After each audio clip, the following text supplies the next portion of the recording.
આખું વર્ષ સ્ટોર કરી શકાય અને જરા પણ કાળું ન પડે અને એ ફૂગ પણ ના આવે એવું એકદમ સરસ ચટપટું અને ગળ્યું કેરીનું અથાણું બનાવવા માટે આપણે અહીંયા 500 ગ્રામ જેટલી રાજાપુરી કેરી લીધી છે અને ધોઈને છોલીને આ રીતે કટકા કરી લઈશું। ત્યાર પછી એની અંદર 2 ચમચી મીઠું અને હળદર નાખીને મિક્સ કરીને આ રીતે ઢાંકીને 24 કલાક રવા દેવાનું છે।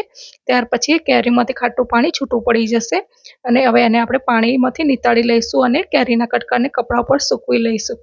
ત્યાર પછી અહીંયા 1/4 કપ જેટલા રાઈના કુરિયા 3 ચમચી જેટલા ધાણાના કુરિયા અને 2 ચમચી જેટલા મેથીના કુરિયા લઈશું। ત્યાર પછી તજ લવિંગ લઈશું, હિંગ લઈશું અને વરિયાળી લઈશું। ત્યાર પછી 1 કપ જેટલું આપણે ગરમ તેલ કરીશું અને ગરમ તેલને આપણે મસાલાની ઉપર મૂકી દઈશું અને એકદમ સરસ 2 મિનિટ થવા દઈશું। હવે એની અંદર આપણે હળદર ½ ટીસ્પૂન અને 1/4 કપ જેટલું મરચું લેવાનું છે।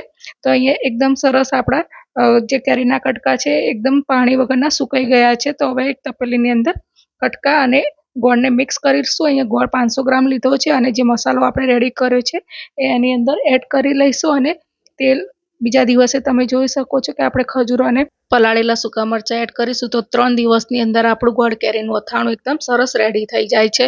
તો ફ્રેન્ડ્સ તમે પણ જરૂરથી ટ્રાય કરજો અને મળીશું એક નવા વિડીયો સાથે। કેવું લાગ્યું તમે જરૂર